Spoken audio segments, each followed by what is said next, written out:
So here we have what is basically the finished 1/7 scale Tom Yardley Jones box.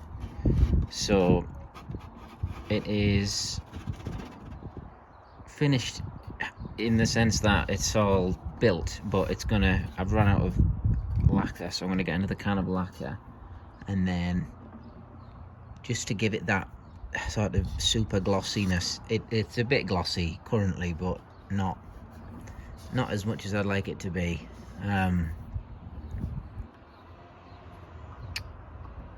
So yeah, a couple of details about the Tom Yardley Jones props. Obviously the real props were made from fiberglass and not wood like the other boxes up to that point.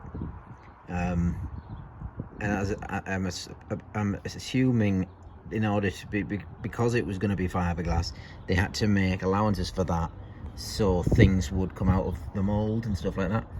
So the inset panels on all the sides are actually beveled slightly, not like to the extremes of like the Newbury box where it's part of the look of it, but they are there, the bevels are there. And what you'll notice is they're not on the models I do, because that's not something I could do really. I can do it for the Newbury because that's a lot more pronounced, but this is much less of an angle, much steeper angle inwards that you wouldn't really notice. And I don't think the people generally, I would probably say people probably generally don't notice it, because I don't, and I know it's there, you know. And I think there's a couple of reasons for that. One is that if everything else is right, it tricks your eye into thinking it's right. And the other would be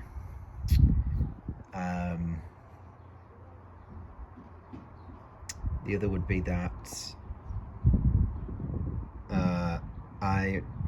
so when I was doing the plans for them all, I scaled the panels, each individual panel, down by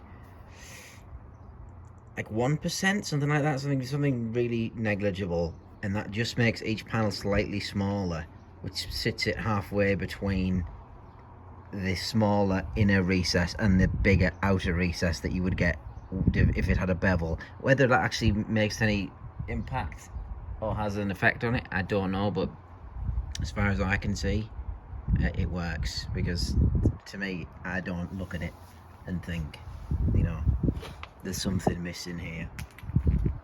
So I tried to replicate a few of the details, like these little I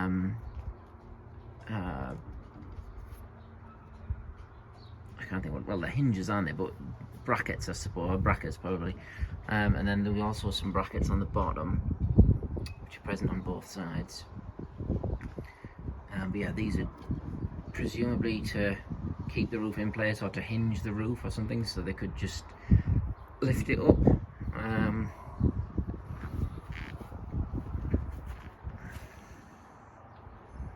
And yeah, it's quite an even finish really. There's not much weather in there. I've got the like quite thickly painted over lock, which is what it looks like in there at that time.